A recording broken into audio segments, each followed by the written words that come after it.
होकर के रामचरितमानस की रचना की। लगभग उसी काल में ब्रह्मा जी के अंशावतार श्री नाभा गोस्वामी जी ने भक्तमाल ग्रंथ की रचना की।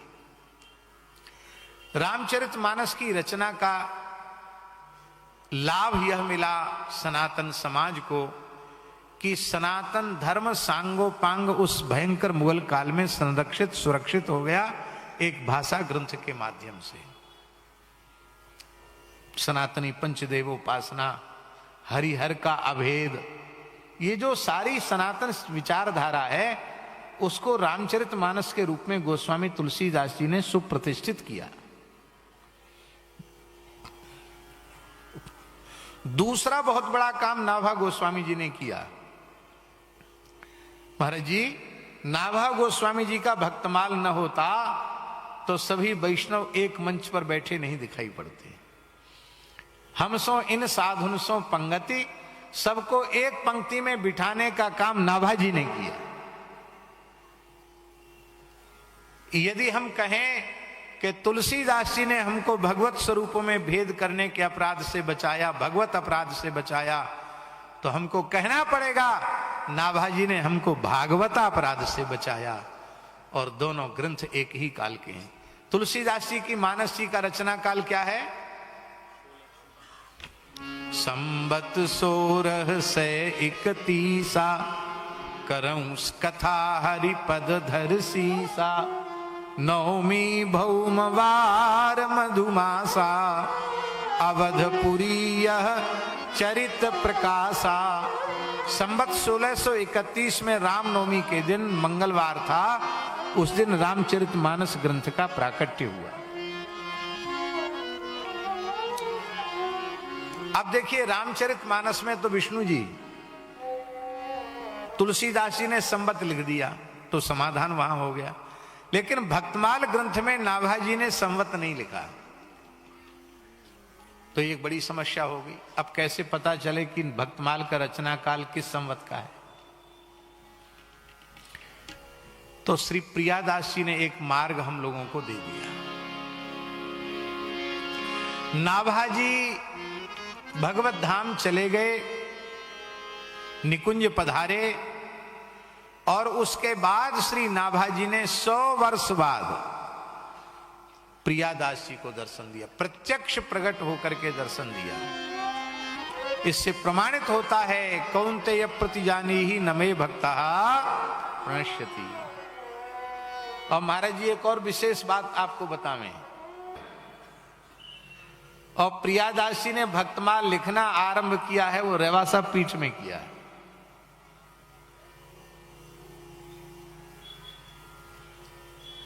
आज्ञा वहां मिली है, और प्रियादास जी ने टीका लेखन रेवासा में रह करके टीका लेखन किया भक्तमाल का, और वहां अपने ग्रंथ को प्रियादास जी ने पूर्ण किया, और पूर्ण करके उन्होंने संबत लिख दिया अपनी टीका में। संबत प्रसिद्ध 10,769 फाल्गुन मास बदी सप्तमी बिताई के, ये लिख दिया मूल में। संबत 1769, क्या संबत 1769 में फाल्गुन मास के कृष्ण पक्ष की सप्तमी तिथि को प्रियादास जी ने भक्तमाल ग्रंथ पर भक्ति रस बोधनी नाम की टीका को पूर्ण किया। तो टीका की पूर्णता का संबत उन्होंने लिख दिया। अब यह बात भी पक्की है कि नाभा जी ने भगवत धाम जाने के 100 वर्ष बाद उनको दर्शन दिया। अब 1769 से 100 साल पीछे चले जाओ तो कितना हो गया? सीधे 1669 हो गया कि नहीं? तो 1669 नाभा जी का निकुंज गमन का संबत निश्चित हो गया कि संबत 1669 में नाभा जी निकुंज पधारे। अब नाभा जी की अंतिम अवस्था की तो रचना भक्तमाल नहीं है, ये तो उस अवस्था की रचना है जब 15-16 वर्ष के नाभा जी हैं। और मानसी स्वरूप में लगे हैं अग्रदास जुए। मानसी स्वरूप में लगे हैं अग्रदास जुए। करत बयार नाभा मधुर संहार सो। करत बयार नाभा मधुर संहार सो। काही समय करत बयार नाभा मधुर संवार। कर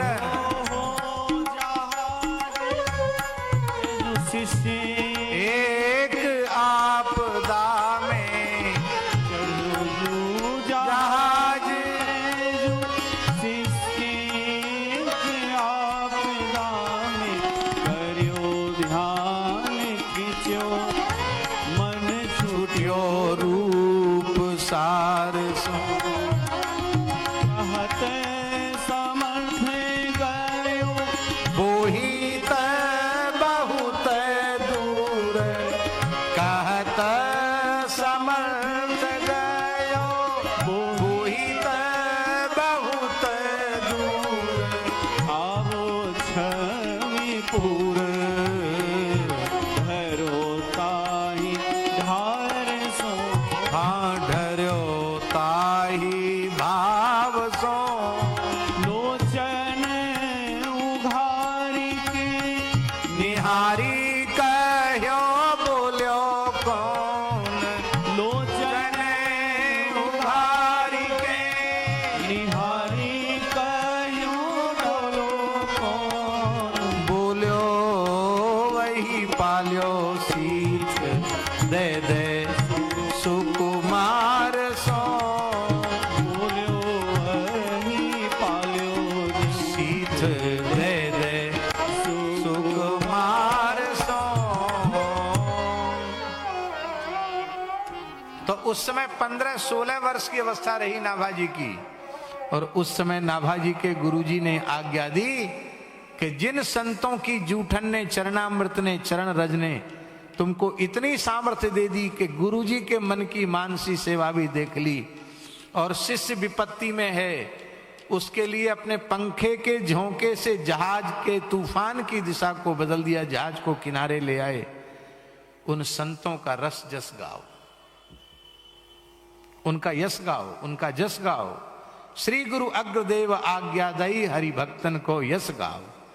क्योंकि भव सागर से तरन को नाहि न आन उपाय। नाभाजी ने कहा गाऊं राम कृष्ण नहीं पाऊं भक्त दाऊं को। आपकी आज्ञा है तो राम कृष्ण का चरित्र गा सकता हूं, पर भक्तों का चरित्र गाना बड़ा कठिन है। क्योंकि भक्तों के भीतरी भाव को समझना और उसको फिर लिपिबद्ध करना अत्यंत अत्यंत कठिन है।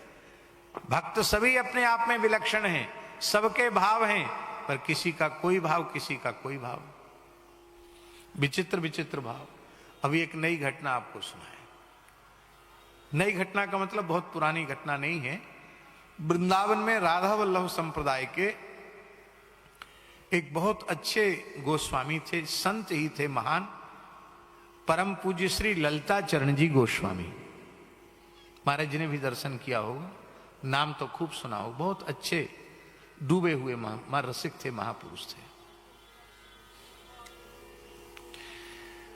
पूज्य बाबा नवेली शरण जी उनके पास बैठे थे, खूब सत्संग करते थे बाबा नवेली शरण जी उनका। तो रात्रि का समय था, लगभग 12 बज रहे थे, वो चर्चा चल रही थी। तो किसी प्रेमी ने पूज्य श्री ललिता चरण जी गोस्वामी जी से कहा कि आपके पास तो राधा वल्लभ लाल जी के पल पल की जानकारी रहती है, खबर रहती है, इस समय राधा वल्लभ लाल जी क्या कर रहे हैं?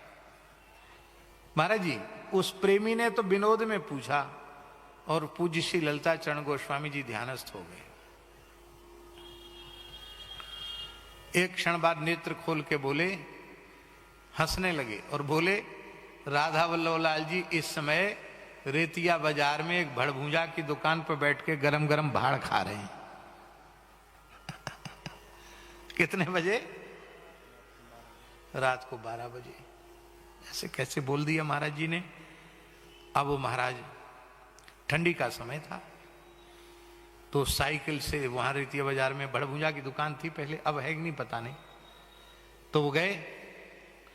तो वहां क्या देखा महाराज जी, एक भड़भूजा, पूरा बाजार में सन्नाटा छाया हुआ, वो भाड़ झोंक करके और वो जो है आंख बंद करके ध्यान कर रहा है। तो संत वहां खड़े हो गए, उन्होंने कहा किसका ध्यान करो? बोले तुम्हें इससे क्या लेना देना? बोले हम अपने ठाकुर जी को भोग लगा रहे हैं। कौन से ठाकुर जी आपको? बोले देख लो। तो एक अलमारी में राधा वल्लभ लाल जी का चित्रपट रखा था, गरम गरम भाड़ का भोग लगा रहा था। तो 12 बजे रात को ये चना और ये सब भून करके गरम गरम गुड़ के साथ भोग लगा रहा था। ये रात को 12 बजे भोग लगाने का क्या मतलब? तो उसने कहा ठाकुर जी मंगला से लेके सैन तक भोग लगाते लगाते थक जाते हैं, और प्रेमी पता नहीं कितना चिकना चुपड़ा तेल का, घी का, मीठा का सब उनको खिलाते हैं, तो उनके गले में खराश नहीं होती होगी। अभी डॉक्टर कहते हैं ज्यादा चिकना मत खाओ, ज्यादा वैसा मत खाओ, नहीं ये हो जाएगा, कफ बढ़ जाएगा। तो बोले ठाकुर जी को कफ कारक चीजें भी लोग खिलाते हैं, कहो ठंडाई पिला दें, कहो खीर खिला दें, खीर के साथ कढ़ी खिला दें। तो हमारा भाव ये है कि ठाकुर राधा वल्लभ लाल जी सब जगह से फुर्सत होके यहाँ दुकान पे आते हैं। आप प्रेम से गरम गरम भाड़ खा करके और थोड़ा गुड़ खा के सो जाते हैं, जिसमें उनको कोई गला एकदम बढ़िया बना रहे, टनाटन बना रहे, और ठाकुर जी के कोई कष्ट न हो। बोलो भक्तवत्सल भगवान की। अब ना तो वो भड़भूजा वाला ललिताचरण गोस्वामी जी के पास गया, और वो वहां बैठे बैठे पता चल गया वो तो चित्रपट को भोग लगा रहा है, लेकिन उसकी भावना के अनुसार राधा वल्लभ लाल जी प्रत्यक्ष होकर उसकी भोग सामग्री को स्वीकार कर रहे हैं। अब देखो ये कैसी विचित्र भावना है भक्तों की। सुदामा कुटी में एक पूज्य श्री सुदामा दास जी के शिष्य थे, जिनको लोग नेपाली बाबा कहते थे। उनका नाम रामकृष्ण दास जी था, पर लोग नेपाली बाबा कहते थे। अवधूत पागल से रहते थे, और कपड़े भी बड़े मैले कुचैले काले पीले से, ऐसे ही साफ नहीं रहते थे ज्यादा। लेकिन एक बार की बात है, हमको रात्रि को लगभग 1:30 बजे उठ करके जाना पड़ा। सब बाहर ही जाते थे मैदान में, उस समय की बात है। तो हमने क्या देखा महाराज जी, रामकृष्ण दास जी स्नान ध्यान करके बड़ी सुंदर लहंगा फरिया ओढ़ के, सुंदर तिलक लगा के, और कुछ गा रहे थे। तो मैंने सोचा कि माई यहाँ कहाँ से आ गई, इतनी मीठी आवाज, ये महात्माओं के बीच में ये माता जी कहाँ से आ गई? तो सब तो सो रहे थे। मैंने जाकर पास में देखा तो वो नेपाली बाबा रामकृष्ण दास जी थे। तब फिर पता चला, परमहंस जी महाराज ने बताया कि ये तो उनकी बरसों से साधना चल रही है। रात्रि को नित्य सखी सहचरी बनते हैं, रात भर ठाकुर जी को लाड़ लड़ाते हैं, सवेरे 4 बजे सो जाते हैं। अब दिन भर तो इधर उधर काम में लगे हुए दिखाई पड़ रहे हैं, और महाराज जी 12 से 4 जो दुनिया के सोने का समय है, संत अपने प्रिया प्रीतम को लाड़ लड़ा रहे हैं, सखी सहचरी भाव में लाड़ लड़ा रहे हैं। तो भक्तों के भाव बड़े विलक्षण हैं, उनको लिखना, उनको कहना बहुत कठिन है। फिर दूसरी बात यह है कि इतने भक्त हैं कि भक्त जिते भूलोक में कथे कौन पे जाए। कोई न कोई भक्त छूट जाएगा, और जो छूट जाएगा उसके प्रति अपराध हो जाएगा। गुरुजी ने कहा अपराध नहीं होगा। क्यों? बेई आए कहें सब जिनले दिखाए दई सागर में नाव को। वे संत ही आकर तुम्हारे ध्यान में प्रकट होकर सब कुछ कह देंगे। इसलिए पूज्य गुरुदेव भक्तमाली जी कहते थे कि नाभाजी पे ये आरोप नहीं कि इसका क्यों नहीं लिखा। जो ध्यान में आए, जिन्होंने अपना प्रकाश किया, उनका लिख दिया, जो नहीं आए उनका नहीं लिखा। नाभाजी के मन में कोई भेद दृष्टि नहीं है कि इनका लिखेंगे इनका नहीं लिखेंगे। जो ध्यान में आए उनका लिखा, जो नहीं आए उनका नहीं लिखा। तो अब 1769 की तो उनका तिरुभाव है। तिरुभाव काल की तो रचना भक्तमाल नहीं है, तब किस समय की रचना मानेंगे जा जी? तब वही मानना पड़ेगा। तो संवत 1631 के आसपास की ही रचना भक्तमाल ग्रंथ की है, यही मानना पड़ेगा। इसलिए हमारी ऐसी मान्यता है कि यदि रामचरितमानस की रचना संवत 1631 की है तो इसी के 10-5 वर्ष आगे पीछे भक्तमाल की रचना माननी चाहिए। और एक विशेष बात है, भक्तमाल रचना ग्रंथ की रचना की पूर्णता करके और उसका भंडारा नाभाजी महाराज ने वृंदावन में किया, ज्ञानगुदरी में। भक्तमाल ग्रंथ को पूर्ण करके बड़ा जहरा भंडारा वहां किया और उसी भंडारे में गोपेश्वर महादेव जी की आज्ञा से गोस्वामी तुलसीदास जी पधारे थे और वहीं उनको भक्तमाल सुमेरु के रूप की उपाधि नाभाजी ने प्रदान की कि भक्तमाल तो बन गई, माला का सुमेरु खोज रहे थे, आज के भंडारे में हमें सुमेरु मिल गया तुलसीदास जी महाराज के रूप में। और इतिहास में वर्णन है, उसी समय नाभाजी अत्यंत प्रेमाग्रह पूर्वक श्री तुलसीदास जी महाराज को रेवासा धाम ले गए, क्योंकि उस समय श्री अग्रदेवाचार्य जी ने आना जाना बंद कर दिया था। उसके पहले उन्होंने अयोध्या, मिथिला, चित्रकूट, जगन्नाथपुरी सब जगह श्री आचार्य चरण पधारे संतों के सहित। लेकिन इसके बाद जब निधिवन राज में श्री स्वामी जी के साथ मिलन हुआ और स्वामी जी के साथ निधिवन राज में कुछ दिन निवास भी हुआ, इसके बाद जब आचार्य चरण फिर अविचल हो गए हैं रेवासा में, फिर रेवासा के बाहर, कुंज के बाहर फिर नहीं गए। तो नाभाजी लेके गए कि गुरुजी का दर्शन कराने के लिए, क्यों वो तो आते नहीं, आप ही पधारे। तब गोस्वामी तुलसीदास जी महाराज वहां 4 महीने विराजे रेवासा धाम में और प्रथम जानकी नाथ जी का दर्शन किया जब तुलसीदास जी ने, तब उन्होंने जब जानकी नाथ सहाय करें तब कौन बिगाड़ करे नर तेरो, ये पद वहीं ठाकुर जी की भेंट में उन्होंने गा करके सुनाया। तो इस प्रकार से ये भक्तमाल के अवतरण का प्रसंग हुआ और इसी प्रसंग के साथ आज हम अपनी वाणी को पूर्ण करते हैं। भक्तमाल की भूमिका बन गई है। कल संक्षिप्त भक्तमाल महात्म्य कह के आज हमने बाबूजी को पूछा कि भक्तमाल में कौन से भक्त की चर्चा आप सुनना चाहते हैं, तो इन्होंने कहा कि लोग तो कह रहे हैं कि पहले गोपीनाथ जी की बात आप बता दें, तो गोपीनाथ जी की तो हमने बता ही दी।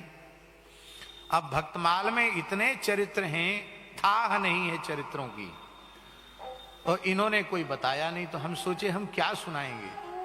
तो आज हमारे मन में आया कि हम भक्तमाल से ही पूछ लें।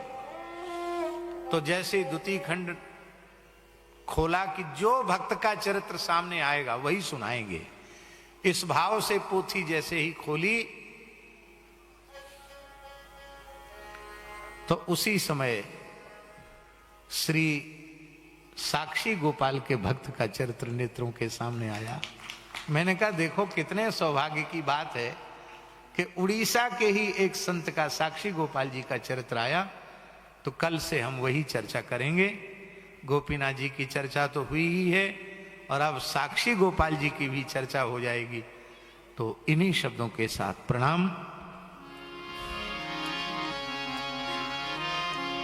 सिय पिय प्यारी अवध बिहारी, सिय पिय प्यारी अवध बिहारी, जय जय श्री अग्रदास दुलारी, जय जय श्री अग्रदास दुलारी, सिय पिय प्यारी अवध बिहारी, सिय पिय प्यारी अवध बिहारी, जय जय श्री अग्रदास दुलारी, जय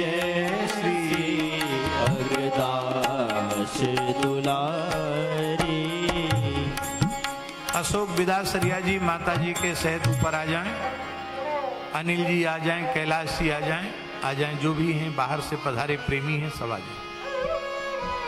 जिसिय पिय प्यारी अवध बिहारी, जय जय श्री अग्रदास दुलारी। सिय पिय प्यारी अवध बिहारी, जय जय श्री अग्रदास दुलारी।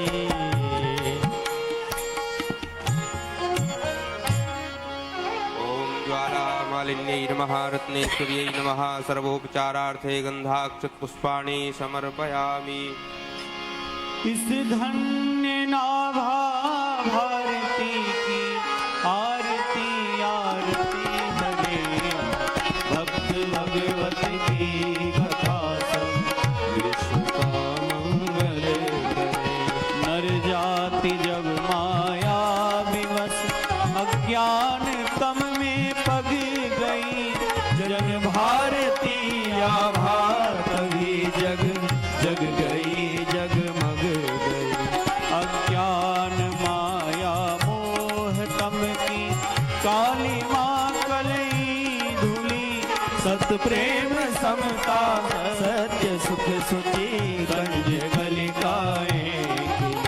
उल्लूक खल कलिमल सकल उड़गन प्रभात हो गए, तब सब पथिक सुंदर सुखद हरि भक्ति पथ को पा गए। इस भक्त माला के सकल हरि भक्त जन